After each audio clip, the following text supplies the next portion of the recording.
इसमें unit third में research methodology में जो पढ़ना है उसमें आपको इफेक्टिव टेक्निकल राइटिंग है, वो हम लोगों ने डिस्कस कर लिया। हाउ टू राइट रिपोर्ट है, वो डिस्कस कर लिया। Paper developing a research proposal है, वो डिस्कस कर लिया। Format of a research proposal है, वो भी यस्टरडे डिस्कस हो गया है। दूसरा है रिव्यूअर रिपोर्ट, रिव्यू कमेटी का report, how the review committee report is prepared, how to write a reviewer report, उसके बारे में आज स्टडी करेंगे। तो जो पीयर रिव्यू प्रोसेस सर। होता है, हाँ बताइए। सर, अभिषेक बोल रहा था। सर मैं ये कह रहा था कि आज जैसे आपने आज से शेड्यूल किया था शाम का। हाँ तो मैंने भेजा, तो तो कॉलेज भेजा मैंने कि जो है शाम में लूंगा, तो उधर से अप्रूवल नहीं आया है अभी। अच्छा अच्छा अच्छा, वहां से नहीं आया। हाँ तो वो डिसीजन तो उन्हें ही लेना है। टाइम एक्चुअली टेबल आज तो मैं टाइम टेबल तो हाँ वही बिल्कुल बनाएगा सर। ना, कॉलेज वाले बनाते हैं टाइम टेबल, कॉलेज में ही तो बनता है ना। Yes, yes sir, yes sir, yes sir. तो मैंने मैंने भेज दिया है, मैंने लेटर भेज दिया है, मैनेजमेंट को भी लेटर भेज दिया है। तो ओके ओके ओके सर। वहां से जैसे ही ओके का आएगा तो मैं आपको वही करूंगा। बात है नहीं समझ में। Okay. Yes sir, yes sir. मैंने लेटर जो है ना, कल कल मैंने मैनेजमेंट को भेज दिया है कि जो है स्टूडेंट क्लास नहीं कर रहे हैं, चूंकि चूंकि हाँ उसका जी, हाँ जॉब जी। है। तो शाम में क्लास शुरू किया जा सकता है, टाइम टेबल बना करके मैंने भेज दिया है। Okay okay sir. तो वहां से ओके आएगा तभी तो मैं शुरू करूंगा, कैसे शुरू करूंगा, हाँ ठीक है सर, ठीक है, कोई नहीं। है सर ना। वो मुझे पता नहीं था ना, इसलिए मैंने आपसे हाँ हाँ पूछा। हाँ, मैंने भेज दिया है, मैनेजमेंट को भेज दिया है कि भाई जो है शाम में शुरू करने के बाद ये सारे अटेंड करेंगे, है ना। Okay okay sir. यस हाँ सर, कंटिन्यू कीजिए सर अब। हाँ हाँ हाँ। तो ये आपका रिव्यू प्रोसेस है। कोई भी पेपर को, research paper, a research paper submitted to the journal is reviewed anonymously by the independent expert.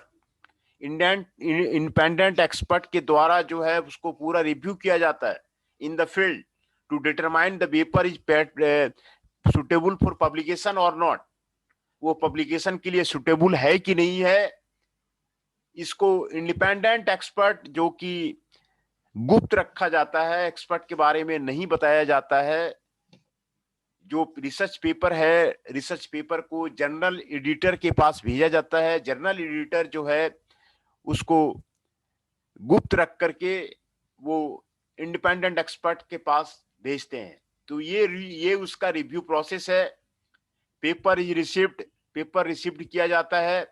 Generally paper उस जर्नल में छपेगा कि नहीं छपेगा, उसके बारे में एडिटर डिसीजन लेता है और पेपर को रिजेक्ट कर देता है, पेपर को रिजेक्ट कर देता है।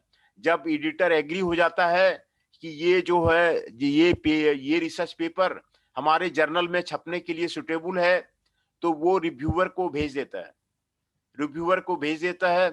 तो एडिटर तो देखता ही है पहले पेपर को, वो उसको सुटेबल समझता है, तब वो रिव्यूअर को, 3-4 रिव्यूअर को भेज देता है ना। 3-4 रिव्यूअर को वो through out the world area wise बटा होता है। तो वो रिव्यूअर के पास जो है वो भेज देता है, 3-4 रिव्यूअर के पास चले जाते हैं जो रिसर्च पेपर है। उससे जो है पेपर पे ऊपर में जो नाम है ऑथर का वो हटा दिया जाता है, और उसके बाद रिव्यूअर कमेंट देता है कि पेपर में, रिसर्च पेपर में ये चेंज करना है, एक्सेप्ट होगा, रिजेक्ट होगा, क्या होगा, ये रिव्यूअर वहां पे आपको बता देता है। फिर उसके बाद ऑथर को भेजा जाता है, ऑथर्स का फिर रिवीजन होता है। ऑथर्स का रिवीजन होने के बाद फिर वो जनरल सुटेबिलिटी के चेक के लिए एडिटर के पास जाता है। एडिटर होगा तो उसको रिजेक्ट कर देगा, और नहीं होगा तो फिर उसको आगे बढ़ाएगा। तब जो है रिव्यूअर का सारे चीजें एकोमोडेट करने के बाद, ऑथर को एकोमोडेट करने के बाद, फिर एडिटर डिसीजन लेता है कि उसको उसको रिजेक्ट कर दिया जाए या फिर एक्सेप्ट किया जाए फॉर पब्लिकेशन। तो ये आपको रिव्यू प्रोसेस है। रिव्यू कमेटी का जो डिसीजन है वो आपको यहाँ पर आपको बिल्कुल समझाया गया है कि एक रिसर्च पेपर का रिव्यू कमेटी क्या होता है, कैसे पेपर चेक होता है, रिसर्च कैसे पेपर पब्लिश होता है, इसके बारे में बताया गया है ना। In the review process the originality को चेक किया जाता है कि पेपर ओरिजिनल है कि नहीं है, टेक्निकल क्वालिटी को चेक किया जाता है कि उसकी क्वालिटी ठीक है कि नहीं है, and the impact of the research work, कितना इम्पैक्ट पड़ेगा रिसर्च वर्क का, ये जो है वहां पे क्रिटिकली इवैल्यूएट किया जाता है, and the editor of the journal then make a publication decision on the basis of the reviewer report. Reviewer report के अकॉर्डिंग जो है वो आपको एडिटर जो है डिसीजन लेता है। The pre review process help editor to decide what to publish and ensure the quality and credibility of the paper as well of the journal itself, है ना। एडिटर के पास आप एक एग्जाम्पल लेके अंदाज लगा लीजिए कि एक European journal of the operation research एक जर्नल है जिसमें कि पेपर छपता है, तो वो 3 महीने में एक बार छपता है, ट्राई एनुअली है। 4 पेपर उसके छपते हैं, 4 जो है आपके उसके वॉल्यूम निकलते हैं, और एक वॉल्यूम में मुश्किल से 10 से 12 का जो है पेपर रहता है। तो 4 वॉल्यूम निकल गए तो ज्यादा से ज्यादा आपको 50 research paper through out the world वो छपता है ना। एक साल में 50 ही पेपर को वो छपता है थ्रू आउट द वर्ल्ड, पूरे वर्ल्ड से वहां पर आता है, रिसर्च पेपर आता है, और सिर्फ 50 ही पेपर छपते हैं। तो इस सिचुएशन में क्या होता है कि बहुत ही कम जो अनडेवलप्ड कंट्री है, श्रीलंका है, पाकिस्तान है, बांग्लादेश है, नेपाल है, इंडिया है, इस सब का पेपर नहीं छपता है। जनरली आप अनुमान लगा लीजिए 12 पेपर आपको 3 महीने 4 महीने में थ्रू आउट द वर्ल्ड छपेगा। तो जनरली डेवलप्ड कंट्री का ही पेपर जो है वहां पे मशीनरी और रिसोर्सेज ज्यादा है तो उसी का छपता है, इंडिया का भी बहुत ही कम रहता है। तो यही रिव्यू प्रोसेस है पेपर का, ये इसीलिए कहते हैं कि पीएचडी करना डिफिकल्ट है। तो क्वालिटी ऑफ द जर्नल को एक्सपर्ट्स जो है वो क्लियर करता है। The reviewer must identify any fault in the paper, reviewer जो है पेपर में फॉल्ट को निकालता है। प्रोवाइड कंस्ट्रक्टिव फीडबैक, वो कंस्ट्रक्टिव फीडबैक देता है through the author so that they can improve their work before the publication. Reviewer committee का काम है कि पॉजिटिव फीडबैक देना, कंस्ट्रक्टिव फीडबैक देना, जिससे कि जो है पब्लिकेशन आपको सुधर जाए। Other researcher in the field provide this service to you when they review papers you have written, है ना। And as a good member of the scientific committee, every researcher is expected to reciprocate by reviewing papers in return, है ना। उसको ये scientific committee में सभी researcher को ये रिव्यू प्रोसेस में जाना पड़ता है। In addition peer review can provide other benefits such as keeping you to update on process in the field and aware of the newest research results before they are published.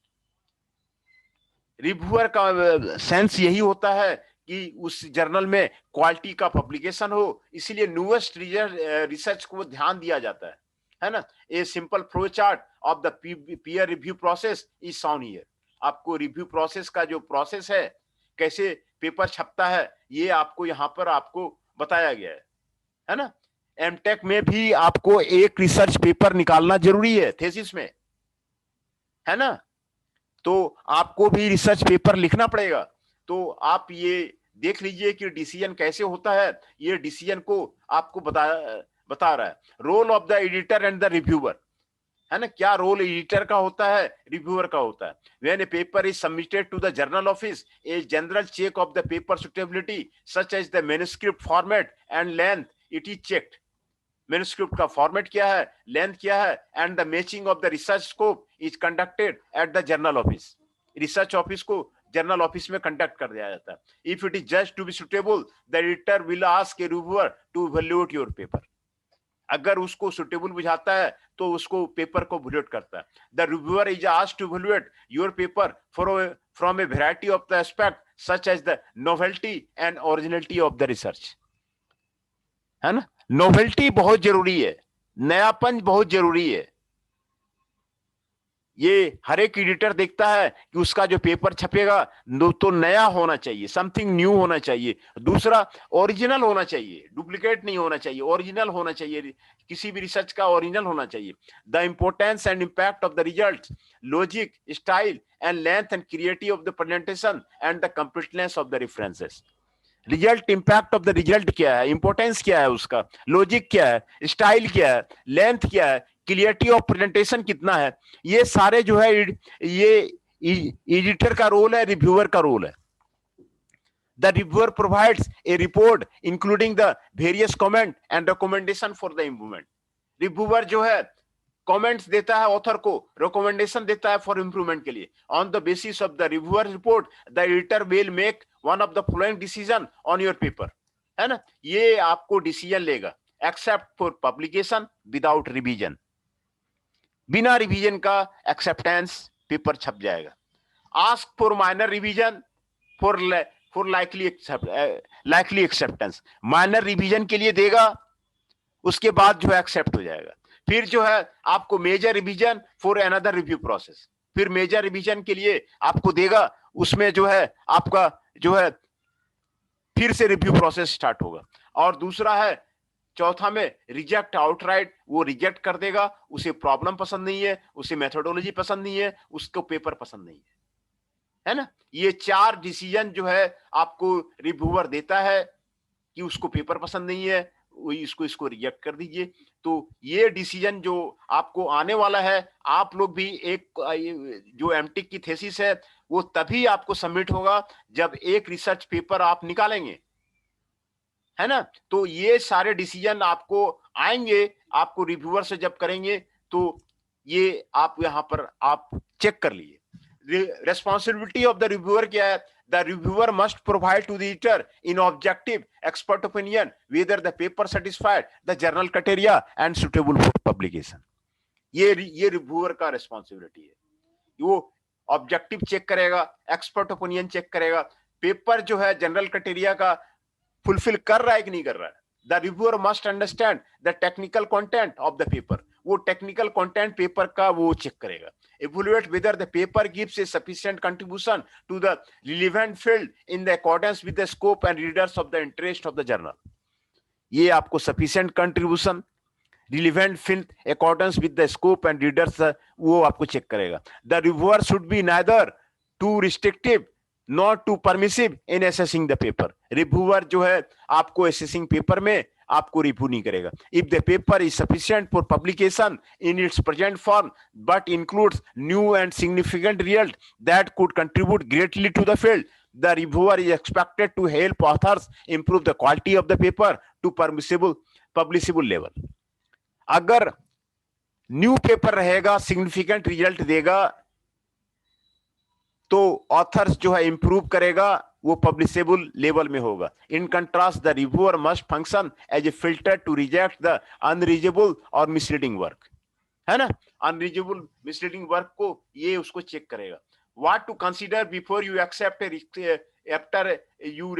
Request to review a paper, क्या क्या आपको यहां पर check होगा, यहां पे दिया हुआ है। Do I have the necessary expertise, necessary expertise है कि नहीं है।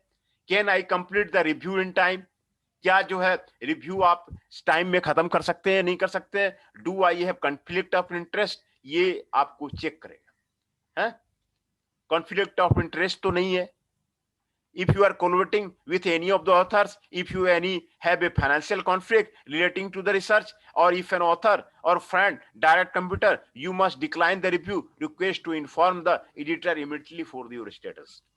आप अगर co-author हैं और उसमें कहीं आपको फाइनेंशियल कॉन्फ्लिक्ट है या किसी तरह का कॉन्फ्लिक्ट है, तो आप वहां पर डिक्लाइन कर जाइए। आप जो है एडिटर को बता दीजिए कि ये जो है आपको ये होगा। Can you complete the review in time, you should let the editor know as soon as possible whether you will be able to complete the review by the suggested deadline. If you are unable to accept this task, for instance when you are already involved in review many other papers, आप उसको समय पे जमा कर सकते हैं, नहीं कर सकते हैं। Your suggestion of alternate candidate for the review would be helpful to the editor. A review reviewer is expected to act promptly to ensure timely publication. Reviewer क्या चाहता है? टाइमली पब्लिकेशन चाहता है, जर्नल उसका टाइम पे निकल जाए, journal time पे पब्लिश हो जाए। तो जैसे ही वो कमेंट भेजता है, आप उसके कमेंट में लग जाइए और उसको जो है रैपिड कम्युनिकेशन कीजिए, लेटर बताइए कि जो है रिव्यूअर को दीजिए, है ना। You have necessary expertise to provide a sound review. You must be sufficiently familiar with the research topic and evaluate the originality of the work, scientific quality of the paper, validity of the conclusion, and importance and impact of the research presented in the paper. ये आपको necessary expertise है कि नहीं है, conclusion का validity है कि नहीं है। If you lack sufficient expertise, you should inform the editor. आप एडिटर को बता दीजिए। ये सारे जो है चेक किए जाते हैं, है ना। essential obligation of the reviewer, it is absolutely obligatory or reviewers to observe the following. और ये रिव्यूअर ये फॉलो करना जरूरी है। you must maintain strict confidentiality of the review. You must be aware that the paper you are reviewing is confidential before its publication. ये आपको confidential रहेगा before its publication. Under no circumstances should you contact the author और disclose that you are reviewer for the paper, है ना। Reviewer को ये बताना ही नहीं है, ऑथर से कंटैक्ट करना ही नहीं है, और ये आपको कॉन्फिडेंशियल रहेगा। ये कोई भी हो सकता है, आपके पास के भी कहीं इंडिया का भी रिव्यूअर हो सकता है, आपको सिंगापुर का भी हो सकता है, आपको कॉन्फिडेंशियल रहेगा। Refrain from taking unfair advantage. One benefit of having reviewer is that one can assess new results before their publication. ये जो है रिव्यूअर को एक बेनिफिट होता है कि वो जो है किसी भी ऑथर का नया जो क्या क्या काम चल रहा है वो उसको जानकारी हो जाता है। आप अगर रिव्यूअर रहिएगा तो आपको पता चल जाएगा कि क्या क्या वर्ल्ड में नया नया काम चल रहा है। इसके बारे में ये एडवांटेज हो जाता है, ये पर्सनल बेनिफिट हो जाता है, जो है ना, पर्सनल बेनिफिट हो जाता है। तो आप जो है राइटिंग कर सकते हैं, पब्लिकेशन कर सकते हैं, तो और फंड राइजिंग कर सकते हैं, इससे आपको पता चल जाता है ना। How to assess the paper quality. Paper quality कैसे एसेस किया जाए, यहां पे दिया हुआ है। The following question must be answer to adequately evaluate the paper. Is the work understandable, क्या वर्क जो है आपको समझ में आ रहा है, नहीं आ रहा है, सही है, एप्रोप्रिएट फॉर द जर्नल है कि नहीं है, ये उसमें आपको चेक कीजिए। What are the purpose of and problems to solve in the work, are they are clearly stated. जो पर्पस किया गया है उसको क्लियरली बताया गया, नहीं बताया गया। इज द पर्पस और goal of the work within the journal scope, journal scope में है कि नहीं है। Is the work correct and free of the obvious error उसमें है कि नहीं है। Are the methods and technique implied appropriate, जो मेथड और टेक्निक वो सही लगाया गया है, नहीं लगाया गया। इज द मैथमेटिक्स करेक्ट और नॉट, ये आपको चेक करने की जरूरत है क्वालिटी ऑफ द पेपर में। पेपर छपने के बाद जो है उसमें गलती निकलती है तो उसमें जर्नल एडिटर की बदनामी है, तो ये आपको चेक किया जाता है। Is the work original and interesting, is the work original है कि नहीं है। Does it contain new results, नया रिजल्ट्स मिल रहा है कि नहीं मिल रहा है। और significantly advance the research field, ये रिसर्च फील्ड को एडवांस कर रहा है कि नहीं कर रहा है। Shows only the incremental advance over the prior research result, इसके बारे में बता रहा है कि नहीं बता रहा। Have any parts of the paper already been published or considered for the publication, ये है कि नहीं है। Are the results interesting and important to the researcher in relevant field of the applied physics, ये है कि नहीं है। Is the paper scientifically sound and not misleading, ये scientifically sound है कि नहीं है, misleading नहीं है। Does it provide sufficient information and in-depth discussion, ये in-depth discussion कर रहा है कि नहीं कर रहा है, उसको बताना है। Is the presentation complete for a scientific paper, ये है कि नहीं है। Is there any critical information missing, उसमें है कि नहीं है, ये उसमें बताना है। Is the presentation satisfactory, is the paper well written enough for the evaluation of the technical content, technical content उसमें सही है कि नहीं है। Does the title reflect the contents of the paper, title जो है आपको सही है कि नहीं है। Does the abstract describe the essential information in the work, abstract जो लिखा गया है वो आपको सही है कि नहीं है।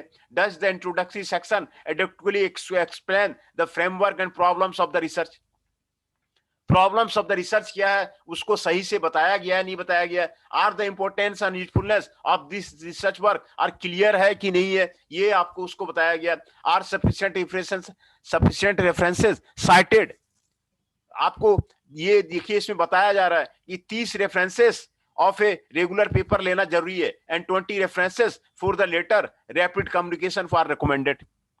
इतने आपको रेफरेंसेस रहने चाहिए, सफिशिएंट रेफरेंसेस आपको साइट करना चाहिए रिसर्च पेपर में, ये आपको क्लियर है। तो आप इसमें कई चीजें बताई जा रही है कि भाई आपको रिसर्च पेपर कैसे लिखना है, आपको भी एक रिसर्च पेपर लिखना पड़ेगा, थेसिस में आपको एमटेक को निकालने के लिए आपको लिखना पड़ेगा।